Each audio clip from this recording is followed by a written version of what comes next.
Welcome to Nebraska Preps Postgame with your hosts, Mike Sautter and Jacob Padilla.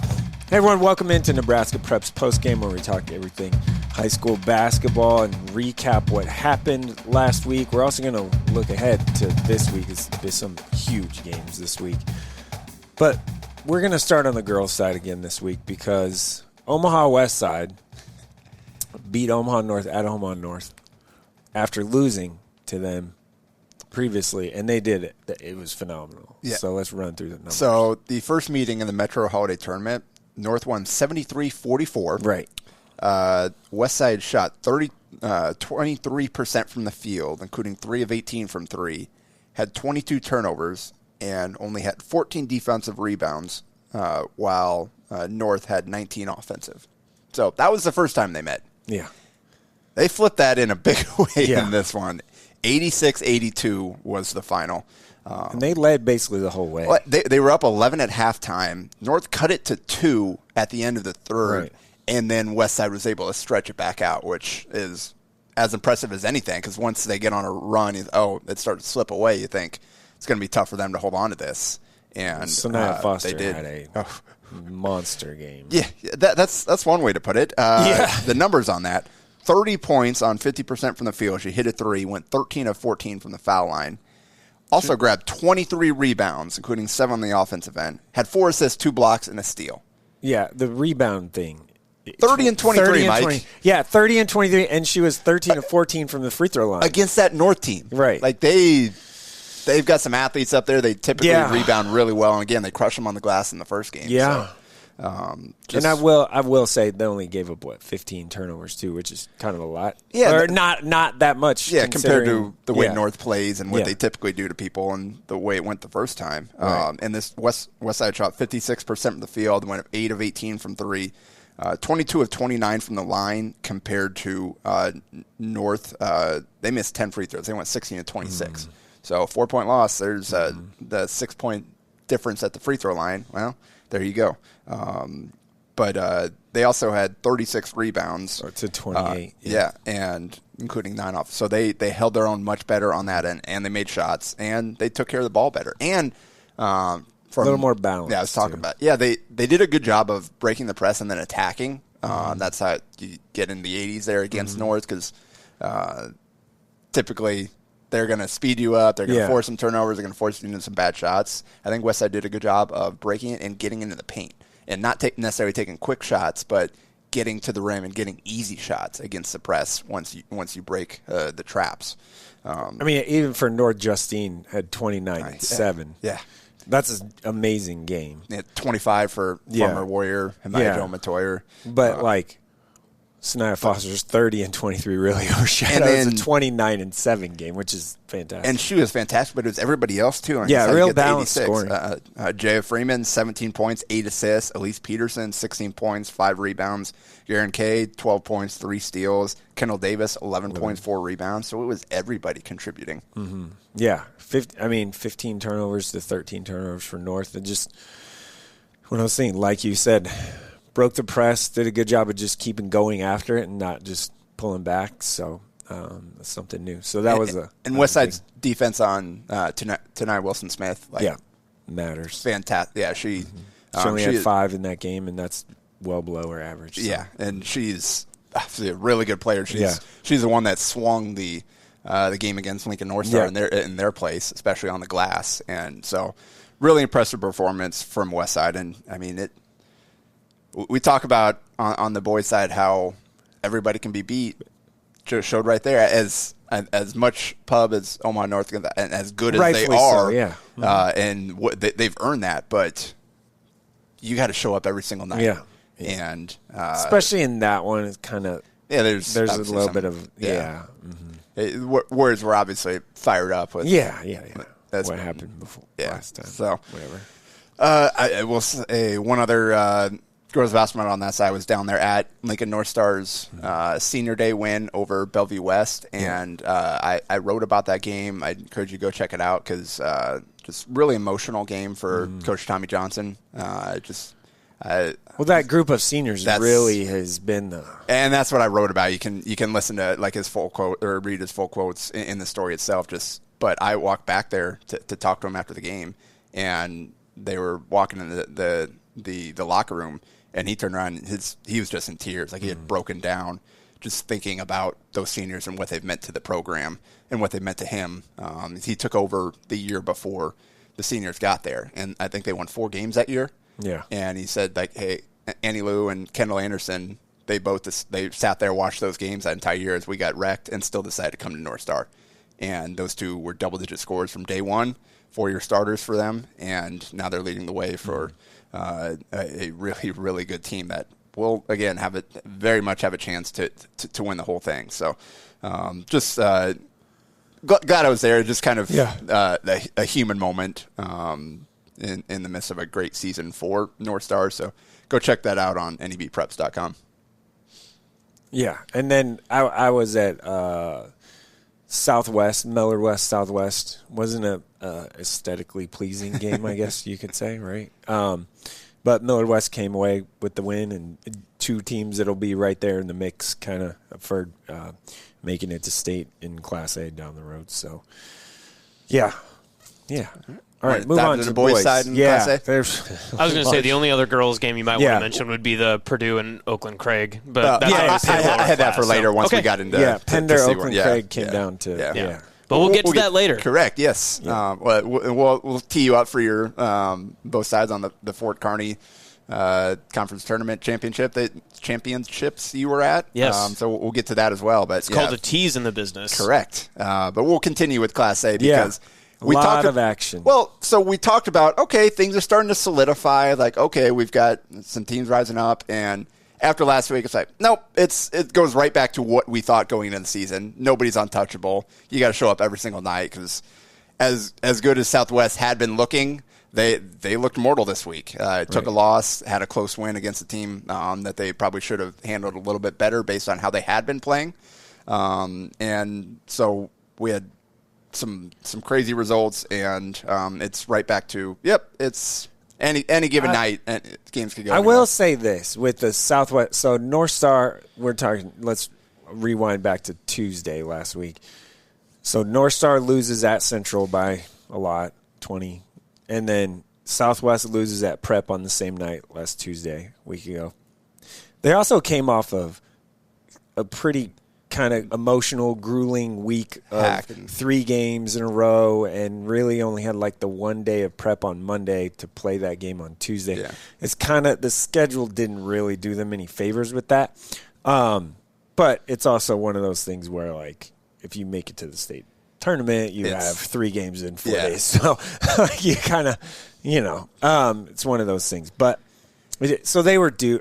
You'd think they were due for maybe a little bit of a letdown, especially playing against quality opponents. So, not defending, anything. I'm just saying the facts. Like, that's kind of what maybe played into it. But they both kind of rebounded well. Yeah, and so Southwest, they remained at 1, but neck and neck with Westside at 2. A lot closer. Yeah. Southwest 17-2 now. You mentioned that loss to Prep. 65-45 was the final. It was 22-7. So Prep is down. Cooper Knight's out. Isaac Torzon was out. Yeah, the backup post. So that's a shorthanded team there without 2 guys that are important to them. They race out to a 22-7 lead in the first quarter, led by 15 at halftime. Southwest cut it to, I think, 2 possessions in the third quarter. Third quarter, yeah. And then Prep stretched it back out, and they held Southwest at 2 points in the fourth quarter. Yeah, I watched crazy. It, yeah. So credit again. Talk about the Westside girls. Credit to Prep for weathering the storm, absorbing the comeback, and then stretching it back out and not kind of folding once the other team got on a roll and that lead disappeared. But talk about Prep in a moment because we got somebody that we really need to highlight. But we'll finish with Southwest first. The Sanders twins had 38 points on 15 of 28 from the field. They were the only 2 that scored for Southwest in the first half. Yeah. The rest of the team had 7 points on 3 of 26 shooting. Yeah. They shot 2 of 30 from 3 as a team, 7 of 13 from the line. That's not going to work. That is not going to work. They followed a 65-56 win against Millard West. That was tight. They were going tied in the fourth quarter. It was tied at the end of the third quarter. But South was able to pull away. Isaiah Sanders had 29 points and 11 of 17 shooting. The rest of the team combined for 36 points on 12 of 37 shooting. Got to find a way to get other people. Yeah, 4 of 18 from 3, 15 of 26 in the line. So not making free throws, not making threes, not getting the contributions from the other guys that they had been getting to get to where they were at number one. So, like you said, emotional week. Maybe legs a little tired there. They got to reset this week and finish the season strong because they've got a big one on Tuesday at Bellevue West, and then they've got North on Friday. So that's Southwest at number 1. At 2 is Westside, who's right there with Southwest. Like I said, 16-4 now. The Warriors are. I saw them beat Millard North at their place. 60-56 was the final. Game. Yeah, it was back and forth throughout. Millard North just took a lead. Kind of with a few minutes left to go, and then London Nada immediately answered back. Deep three, then got a steal and hit free throws, and that sparked a 7-0 run for Westside to take the lead, 57-50 with 44 seconds left. And then Millard North threw in some threes late, kind of made it a little interesting, but Westside had enough of a lead and hit free throws to hold on to it. But Dada finished with 19 points and 9 rebounds. Didn't score in the first quarter. And then got going in the second and finished strong in the second half. They had good minutes from Cole Anderson as well off the bench because Will Preston was dealing with foul trouble throughout, rebounded really well, had a tough finish. He's a quality back. If he wasn't at Westside, he'd be playing starting. His progression has been really impressive from where he was even a year ago to the role that he's playing for them now. Just adds to that depth because Westside, they go 10 deep. Yeah, and he's part of that group and played well. Emery Geddick had 16 points, so they got enough there. They held Millard North to 36% shooting and 7 of 23 from the field. So defensively, really strong performance by Westside there. They followed up 86-51 win at Omaha North, took care of business there. Had 4 in double figures. They got some of their bench guys extended run. And this week they've got Lincoln Southeast on Tuesday, Buena Vista Friday, and then they got that big one against Lincoln North Star on Grand Island. We'll talk about that later on Saturday. Speaking of North Star, they dropped from 2 to 3 because of that loss to Central. Yeah. It was 77-58 at their place at Central. They held North Star to 36% shooting, 3 of 21 from 3. Jordan Casper had 25 points, but didn't get a whole lot else, and he had 7 turnovers. So they really forced him to do too much. Yeah. Just wasn't getting the support that he has been most of the season. No one else in double figures. Lennox Haynes played well, 16 points, 4 boards, 14 points, 7 boards, 5 assists, 2 steals for Evan Rogers. And they got 11 points, 6 assists, 8 of 8 from the line for Jalen Partridge for Central to get that win. And then North Star bounced back. I was there, like I said, for North Star Bellevue West. 67-60 was the win, and was the final. And it was basically the second quarter. Bellevue West forgot how to play basketball for a solid 8 straight minutes, and that ended up being the game because sometimes they do that. They won the other 3 quarters, but that second quarter, it was 22-4. Bellevue West shot 1 of 4 from the field, only took 2 free throws, and had 9 turnovers. Going to be hard to win a basketball game when you have more than double the amount of turnovers as you do shot attempts in a quarter. So, again, credit to Bellevue West for rallying, getting back into it, but the deficit was too big at that point. And Jordan Castor was fantastic. 22 points, 8 of 12 from the field, hit a 3, 5 of 6 from the line, 7 assists, 4 rebounds, 2 steals. So very much more like, all right, that's the Castor we've been seeing most of the season, just in control of that game. And he's so athletic. His ability to attack the basket and then either go up and finish or suck in the entire defense, hang in the air, and find the open guy is just really hard to guard. But North Star, they basically got the whole week to get ready for that Westside game. They've only got 2 games left in the regular season, one this week and one next. So kind of weird. Yep. The regular season is like over next week. Yeah. So we're done. Like it's getting close. It's crazy. All right, Millard North dropped 1 spot. So Westside was 4. They jumped up to 2, bumped North Star and Millard North down for that their top losses. Like 4 is just fluid and then throw like a prep in there. Yeah. And I think the 5 have kind of separated themselves a little bit. Yeah. But they all can beat each other, I think. Yeah. Besides the loss, they beat Burke, and the important thing, they got Major Monster back in the lineup. Yeah. Coming off the bench now, he's not 100%, but just to have him out there and kind of working his way back. They did the same thing with Jack Chambers. He had an ankle, and like he came off the bench, and now he's playing more. So like it's there's a lot of depth for Millard North. They're fine. Yeah, they're just trying to get right by the postseason at this point. Mm-hmm. But they have North on Tuesday and Westview on Thursday. You mentioned big on Thursday. Yeah, Prep at 5. So they had the 20-point win against Southwest, and we got to talk about Kyle. Kyle, not Tommy or Tony Tuber. There you go. You got there. Well, he had a heck of a week. The week is crazy. Not just the one game. He averaged 22.5 points in the 2 games, was 15 of 18 from the field, and was 7 of 11 from 3 in 2 games. Yes.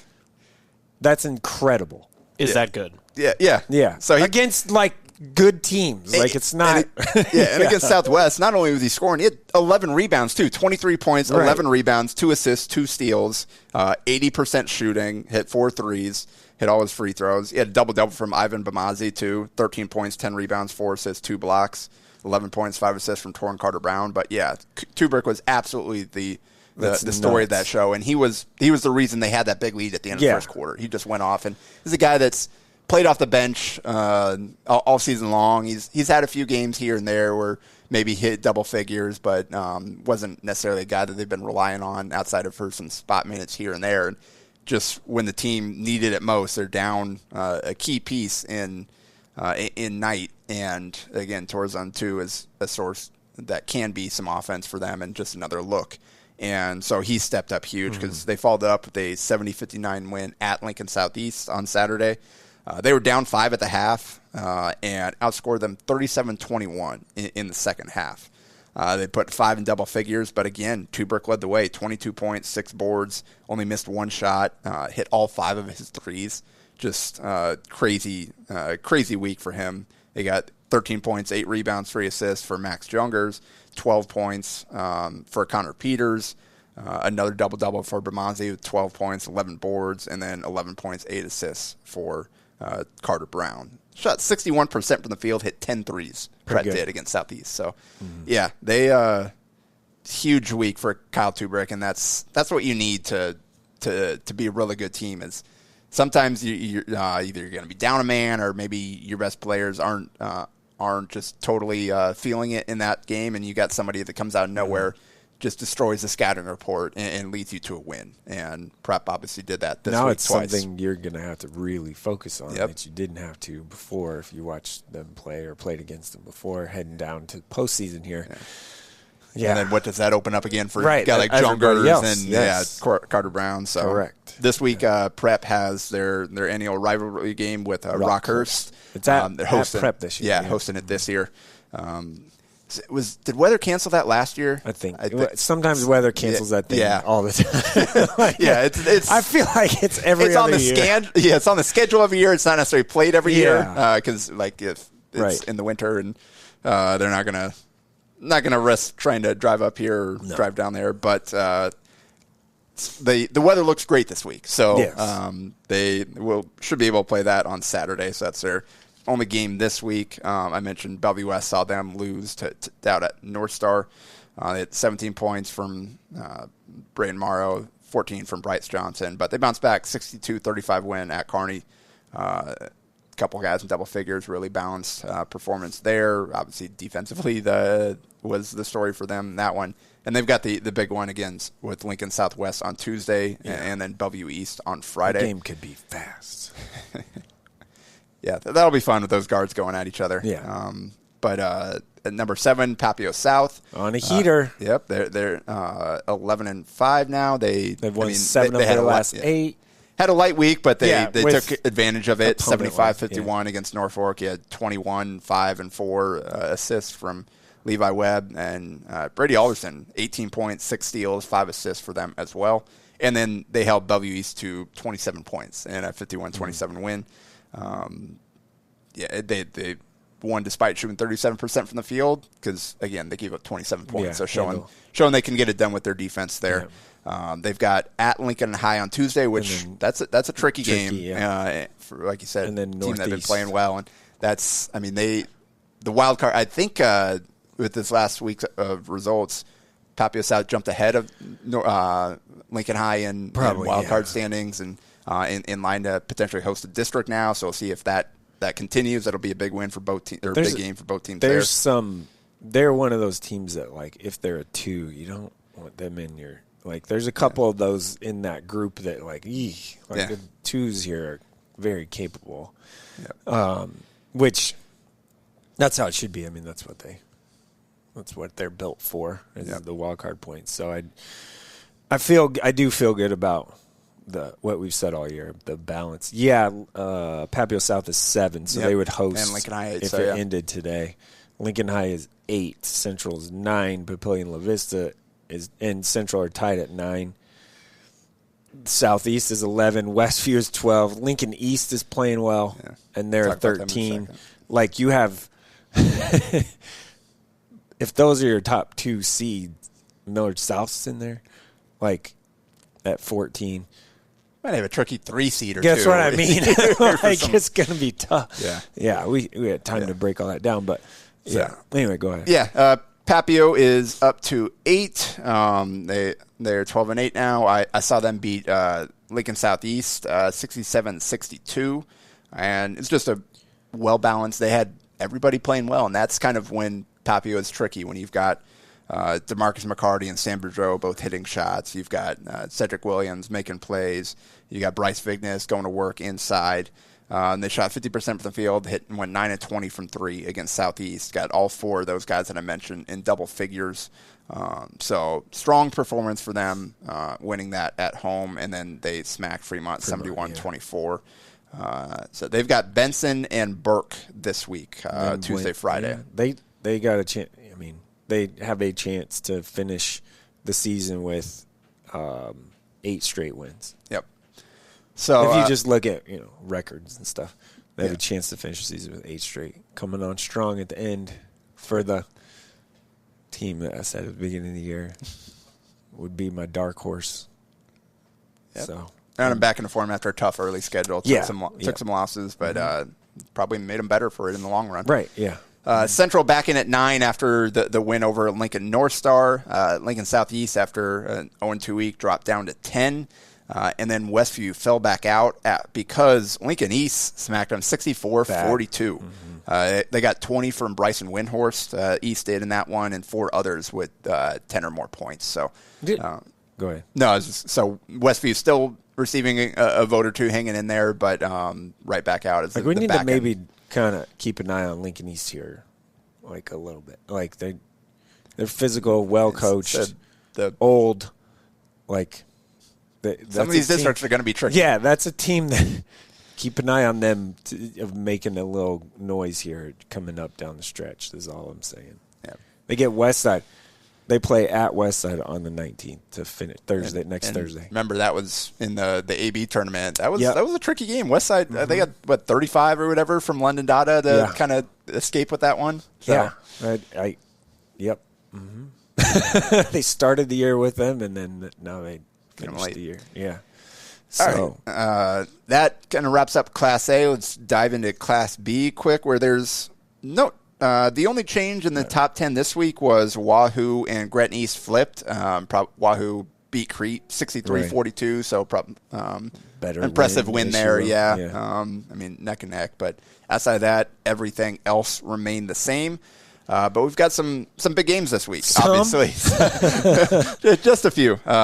So Tuesday, where I will be. Tuesday. At Norris. Tuesday, nutty day. The most, I talked about this on Friday night with like the Southwest coaches after their game. I was like, you guys, like Tuesday night is crazy. Yeah. It's one of those nights where you need to be in a lot of places at once. Don't remember a night bigger than with all of the matchups. I really don't. Yeah. Like, I don't remember one night being this good. So, yeah. So the big one is 1 versus 2. Yeah, Norris and Scud, kind of a preview of potential state championship game down the line if things kind of hold. And they are both playing at a really high level. Yes. Like Scud, little shaky early on. They are full-fledged Scud form right now. And the beginning of the year with those 2 losses, obviously, there were off the court circumstances there that potentially impacted performance. And you had a lot of guys in new roles that they were still figuring things out. Also some football-y stuff, too. Yeah. I mean, you can just look for the blonde hair. Both teams, yeah. So both these teams are playing at a really high level right now, yet combined 36-3 record between them. So Tuesday night is that should be fantastic. Looking forward to that one. And then you got another top 10, Bennington at 7 against 8 Roncalli Tuesday night as well. So that'll be a fun one. And then, man, Norris has a heck of a week. Yeah. They've got at Elkhorn North on Friday. That's 5 matchups. 1, 2, 3. Yeah, so one's facing 2 and 3 this week. And then 4. in the Heartland. Yeah. And 4. Yeah, and Scotts. So, the number 1 team's played 2, 3, 4. What the? In a row. Who set up the schedule for all them? in the same week. Norris's week. Norris was on, they're cruising. We're going to find out. I think Norris is very good. Yeah. We're going to find out how good they are this week. Can you recall a week like that where a single team has faced? Well, no. Yeah. Not like that. If they pull out 3 wins, outside of where will that week rank? That's a state tournament. Yeah. That's winning a state tournament that's already. Even tougher, because you got an 8 seed in there. A lot of time, maybe that'll be an upset. That's winning. That's winning 3 semifinal or state final games in a row. Yeah. Yeah. So in the same week. Obviously, the 2, 3, and 4 will have a lot to say about that. But it'd be fascinating to kind of follow these results. That game tomorrow, I am so intrigued. I wish I could be there for that Norris-Scott game tomorrow night. I just can't. Why? What are you going to do? Purdue comes to Lincoln for Nebraska. Yeah. So another top 10 matchup. Maybe one's 15. a 1 versus 2. The other one is like a 9 versus 11. Yeah. Interesting. We see your priorities are. Don't have an option. Anyway, right. So that's where we'll be focused on in B this week. Top of the standings there. Let's stay with Scottsbluff. Norris' schedule. So this is Scottsbluff schedule. At McCook Thursday. I'm guessing staying on the road because at North Platte on Friday. Saturday, Heartland Hoops Classic against just Norris. Working their way across the state. That's a tough 3. They're all road games, North Platte's record-wise, but that's their week is also very tough. At McCook is hard, a tough game. And that's the late one on Saturday too. So that's the last game 8 o'clock, Saturday. 8:10, which probably won't start at that. And early. it's Thursday, Friday, Saturday, 3 games in a row. Oh wow! So you're, a little tough. all on the road, all on a bus. So they're used to bus trips. That is very true. But I feel good about me. Well, they'll probably go back to Scottsbluff on Thursday night after that game, and then. Or do you just go straight to North Platte? Because, why would you go basically through North Platte to go home and then you're probably staying on the road, right, for 3 days? I mean, you're going through North Platte to get to McCook, so they were probably just staying in North Platte. That's my best guess. Yeah, that's what I would think. I don't, monitor their travel funds. By I'm just guessing that's what's going to happen. Yeah. All right. Go ahead. All right. So on to C1, where, again, we'll start with the girls again. Ladies first because, man, that championship game between Pender and Oakland-Craig, it was... That's C2. C2. Yeah, my bad. Wrote C2. Down. Yeah, I skipped right. over Class C1. Class C1, just not a... I mean... C1 boys? Yeah.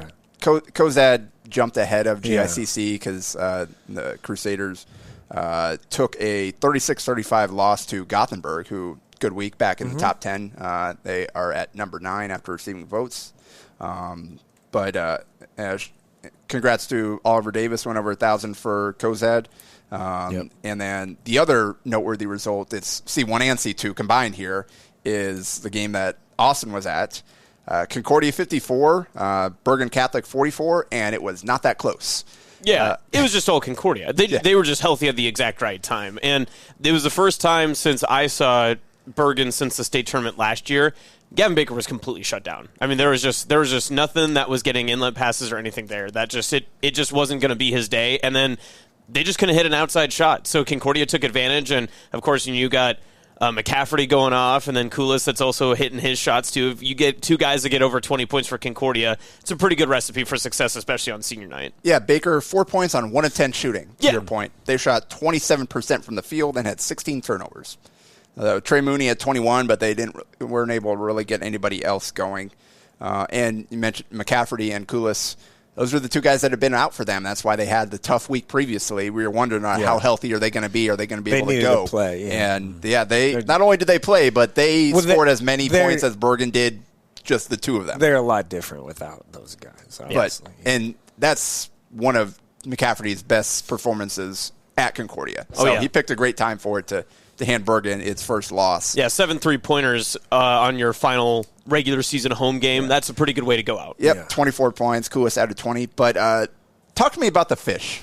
Yeah, I don't know. What is the fish? I don't know what the fish was about because I was even trying to track them down after the game and ask about it, but no one wanted to give any real advice as to what was going on with the fish. I think it's just a quirky high school thing. I think so, too. There's no reason. It's just like, let's bring this fish. I'll add this, too. That was my first time there. That gym rocks. It's nice. That place with the can end get zone loud. thing, little end zone. Yeah, it's nice. Yeah, it's a good environment too. So again, I mean, you were talking about like district matchups and everything. Concordia is probably not going to get a district final. Is my best. I don't know where they are in. They're 9. Yeah, so it'd be kind of like on that line. If they end up getting a district final there, that's a tough place to win, especially if you're in C1, because someone's going to have to travel out to them, and that's a huge advantage for them. Well, it'd be them. Obviously, if it ended today, they would be in the same district as Douglas County West. Never mind. DC so not West really traveling that far. But DC West would host it. Right. So I believe they're if playing. If it ended today. They are playing. Yes. So. They're playing this week. Is that game also on Tuesday? Probably. I believe so, yeah. I think so. Because DC West has on Friday. Who do they have on Friday? Put it as a game of the week option. Why can't I think of this? That's okay. I should really start spacing these out. Yeah, Platteview on Friday. And then on the 20th, Concordia, they finish the season. So they can play back-to-back games. And that could matter as a host or not. Yeah. Like who wins it, that could, Yeah. So you'd have to like actually play it and then play it again. Potentially play it again. Yep. Yeah. Anyway. Yeah. C1 would be good. Other noteworthy result, Auburn destroyed Freeman in the conference championship there. Yeah. 55-36. They got 20 points from Brendan Wenzel, 12 from Carson Levine. He was impressive. Like he can Wenzel, really, he's had some really good games this year. He can shoot it and he can get to the basket. The most impressive thing, and this is Auburn, just what they do, because Coach Weeks is obviously very good at what he does. The most impressive thing is just the fundamentally sound. Like, to play off 2 feet, like, don't really make mistakes, don't turn it over a lot. Like, they just know, everybody knows what they're doing. There isn't, like, star, that they've had the last handful of years. They're a really solid team. Freeman's good, too, but, like, they just kind of put it on them early. Yeah, and so Carson Levine, I believe he went 8 of 11 from 3 earlier in the week for them. And then Ryan Gunther is a sophomore who can go off. He had a 26-point game recently as well for them. So it's kind of those three have traded off all season long, kind of leading the way offensively. Yeah. But, that's super balanced team. Like, I like their team a lot. They have 18-1 at number 3 in our coaches. And they have Syracuse on Tuesday. Syracuse is 14-5. Yeah, so that Ogallala, Ashland, Greenwood, obviously the last 2 unbeatens.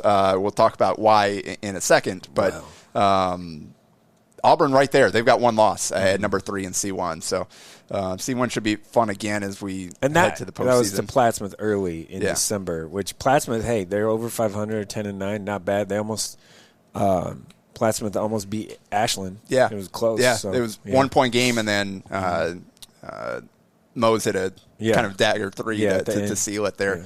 Yeah. At Ashland Greenwood maintained that perfect record, but they had to earn it this past week. But One last result, good win for Syracuse, 59-51 over Yutan. And this, I had C1, C2 notes combined, which is why I confused myself. But the number 1 and number 2 teams in C2 both took losses to C1 teams. And so just didn't really affect it did not change. They remained at 1 and 2 because they have a combined 36-3 record between them on the season. So second loss. Yutan starting to take a couple here. I'm sure they'd like to kind of get rolling again here as we head the postseason. But that was first loss for Bergen Catholic. Norfolk Catholic is up to 4 after the Freeman loss. Freeman and then 4. And then Tri-County back up to number 5. North Bend, big riser because they won conference tournament, which is East Oscars is tough. And Coda Bear had a great week for them. Coach's son there, he's been playing well for North Bend there at number 6, up from 10. And then kind of the same teams just juggling the bottom half there. D1. Austin, what do you see out at FK? Well, first let's talk about the Pender Oakland-Craig girls game. Because that's 1-3. Back and forth. Yeah, they were 1-3 in our poll. And it looked like a top 3 showdown in that one. Pender trailed 37-33 after 3 quarters and then outscored them 18-11 in the fourth quarter to win. Madeline Dolliver, 17 points, 8 rebounds, 5 assists, and hit the go-ahead 3 with 55 seconds left. And then Pender got the stops they needed to secure the victory. And Pender won despite shooting 36% from the field, only hitting 6 threes, and only getting 7 points on 2 of 12 shooting from Hadley Walsh, which speaks to the quality of the team. That you can have one of your stars give you almost nothing and still find a way to beat one of the other best teams in the state. Yeah, and it's been one of those all year round that, I mean, we've talked about it on this show many times because Pender's done their statewide tour. They've played Class A schools. They've played some of the top teams in Iowa. But Oakland-Craig has been there right away. They just haven't gotten the same glitz and glamour. Yeah. That was a great showcase of, again, I mean, we talked about the Class B boys Tuesday matchups and how those could be state title games. That's a state title game in itself right there in C2. Yeah, so Oakland-Craig's 3 losses, 2 are to Pender, and the other one is the Omaha Nation, who's 19-2 in C1. So, not bad. It's okay. There are such things as quality losses. Yeah, as it turns out. Those are pretty good losses. So, they'll be all right. It could be a state final matchup.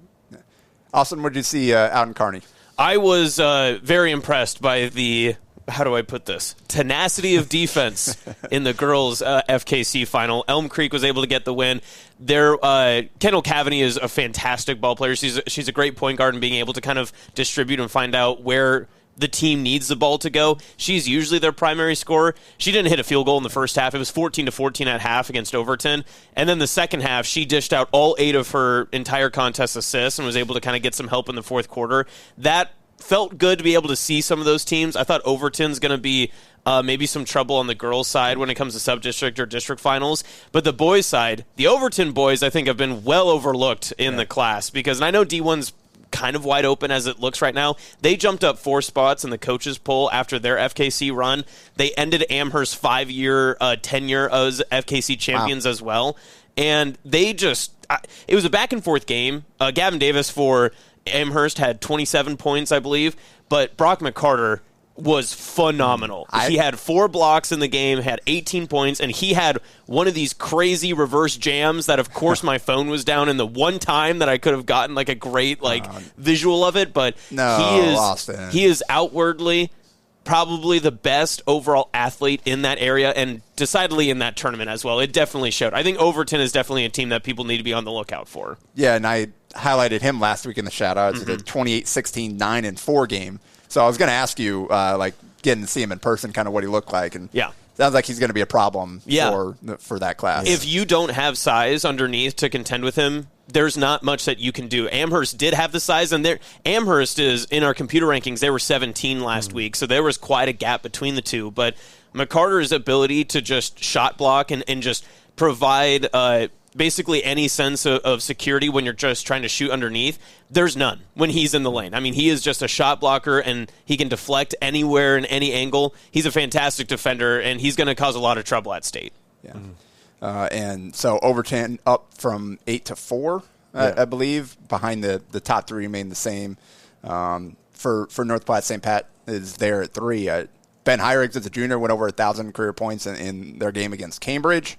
And senior Brady Allmeyer for Cambridge also went over 1,000 career points in the game. So I don't know how often we've seen two players go over that milestone in the same game, but that was kind of a cool thing from the past weekend. Shout out to Sean O'Neill for pointing that out to me, passing that along. Always love hearing that kind of stuff. But yeah, it's Hyriggs. I know he had 32 earlier in the week. Again, just a junior, already over 1,000. That dude that gets a lot. That kid gets a lot of buckets out there for North Platte St. Patrick's. So yeah, nothing. No changes at the top in D2 either. You got despite Elgin Public, Pope John taking their first loss. So we are down to 2 unbeaten teams in the state, in the boys' side, in the state. We had 4? Well, St. Mary's beat Elgin Public. Yes, so that's a big and. 1 versus 3 did not change the. That also might be like the first of 4 times playing. Like they could play each other 4 more times this year, 3 more. Sub districts, district, like all that stuff. Like they could very much so play each other a lot here. So yeah. So again, we had some fun matchups this past week. Getting that we will have a good chance of seeing again in the postseason. One thing before we move on to this. This week, Heartland Hoops Classic schedule. We talked about big games this week. Obviously, Tuesday's massive. There's a huge one Thursday on the girls' side. It is Pender at Lincoln Christian. Oh, wow. Thursday night. Huge game. Like, both teams have 1 loss. Like both are pretty good. So, and again, you're also talking about 2 teams that could potentially be the state champions or like class. title favorites in each class. So yeah, I would very much so feel good about them being the title favorite in their classes. So that's a huge game at Lincoln Christian to end the year for them Thursday night. Pender. Yeah. Anyway, all right.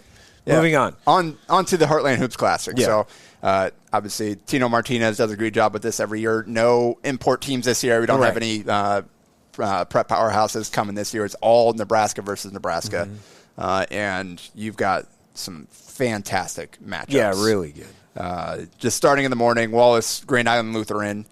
First game of the day. Then you've got St. Mary's versus Howes Dodge, who Howes Dodge, I believe, just took a loss. So they lost a couple weeks ago. Yeah. And a state semifinal rematch for football. Yeah. And so you got to think Howes Dodge, maybe a little bit motivated. A lot of the same players on both sides, you 2 teams that are the favorite to win their respective classes in D1 and D2. It's been that way all year. So, yeah. And then after that, it is Bergen Catholic against Donovan Trumbull. So Bergen again playing a game. Yeah, C1, another good team.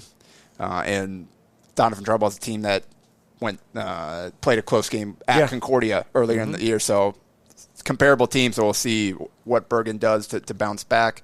Adams Central against Alma at 1:30. Elkhorn North against Grand Island Central Catholic. Obviously, Tino's team always plays in it at 3:10. Elkhorn North has a tough week, too, with that game. After Norse. And then at 4:50. That's the game. That's the big game. The highlight game. The big game chain. The biggest game. Ogallala, Ashland Greenwood. The last 2 unbeatens in boys basketball in Nebraska. Facing off. And they've got guys that are very familiar with each other, both sides. We missed this matchup last year because of Sawyer Smith's injury the day before state. So those 2 never end up meeting each other there in the postseason. Now we will get it here late in the regular season. Great game.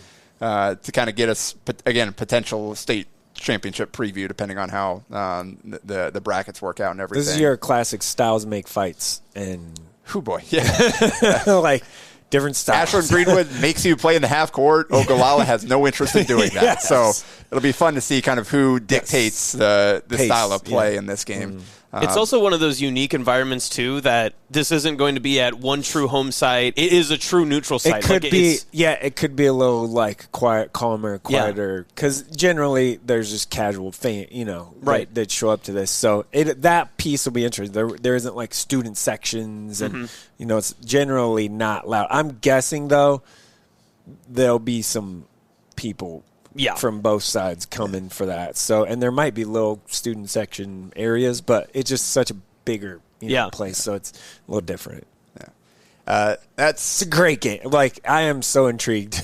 It's a heck of a 3-game stretch to close the night too, because we didn't get the out-of-state teams come in, but Tino set up a great night stretch anyway with Lincoln North Star and Omaha Westside at 6:30. So I don't know who the home team would have been on that game at some point, but whoever that was, props to them for moving it to saying, yep, we'll play in this, because they probably were going to play a regular season game anyway, and they just decided to make it a big deal, a showcase game. Yep. Yeah. And then finally, Norris against Scottsbluff in the nightcap. Yes. And Scottsbluff, you mentioned, they are just staying in North Platte. Okay. So they're going to McCook, staying in North Platte, and then Saturday they'll go to. I dropped a text in the middle of the. Well, again, live reporting. You guys on talked a podcast, about, so I don't know if it's really live by the time you're hearing it. You talked about how like Norris's like tour through the state and everything. I mean, Scottsbluff's doing the travel tour, right? Because if you're going to win in Class B, you got to win that many days in a row with travel. So this is their way to do it. Yeah, it's just those last 3 are kind of a big time game. Every game, Alma's good this year. Like, Alma's very underrated. Yeah, they're going to get a very good showcase, and if they play up to what I think that they can, I think a lot a people are going to be AC has the injury, Hunter, so so that's the thing. It's a very good slate of Heartland Hoop Classic games this year. I think it is. There isn't the out of state teams, but that's okay. Like, this is lining up to be pretty good, especially just starting it early in the morning. Like, the first one is a good game. Yeah, and if you're considering going, like, get that out there for the night session or the late afternoon and evening, because if you have not seen Sawyer Smith play, because a lot of people didn't get a chance to at state last year. Last week he had a 28, 11, and 9 game with 3 steals, really efficient against Chase County. So, dude is a walking triple-double. He can impact the game in every single way. So and he's a lot of fun to watch. His game is such a blend of like old school, old style versus like new push pace fast. He's fun to watch. Yeah. He really is. Yep. So I encourage you to get out there for that one. Derek Tonjes for Ashland Greenwood. Yeah. He and Sawyer played together for me that 15U year when we won there isn't like Pro 16. Like, those guys are familiar with each other. They're friendly. So it'll be fun to see those two go at it. But, yeah, that is the Heartland Hoops Classic. We'll end here with some shout-outs. Leading off with Millard South senior Kobe Myers, who had 34 points on 13 of 18 shooting, 6 of 9 from 3, hit both his free throws. So I know Kobe's been struggling with free throws. Good to see him hit both those there. So you're saying... Just had to sneak that in there. So you're saying he was in the cut. You sure love that. I do. That bit. I do. But he also had 12 rebounds, 5 assists, 2 steals, and a block in a 98-60 win against Norfolk. So 34-12, 5-2-1. Heck of a game for Myers there. Wayne State commit. Pleasanton senior Brennan Lindner also had 34 points, 12 of 20 shooting, went 4 of 6 from 3, 6 of 9 from the line, 3 rebounds, 3 assists, a steal, and a block in an 82-72 win against Loomis. Blair sophomore Brevin Leggett having a good season for them. Went out for 30 points on 9 of 13 shooting, 3 of 5 from 3, hit all 9 of his free throws in a 78-47 win at Sasu City. Sterling senior Brody Horseman, 27 points, went 7 of 14 from 3, 10 rebounds, 4 assists, and a steal in a 65-54 win against Pawnee City. So 27 points, 10 rebounds, and 7 threes. Not a lot of guys that you're going to see shooting like that and rebounding like that.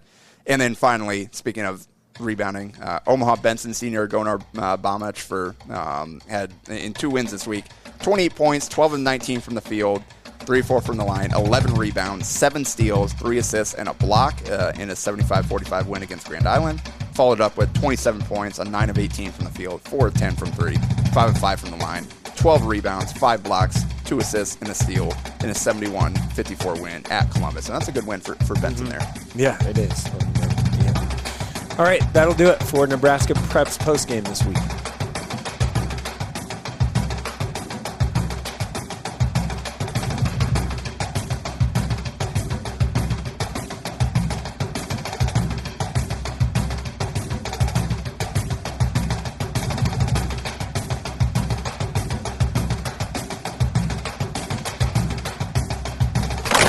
a Hurrdat Sports Network production.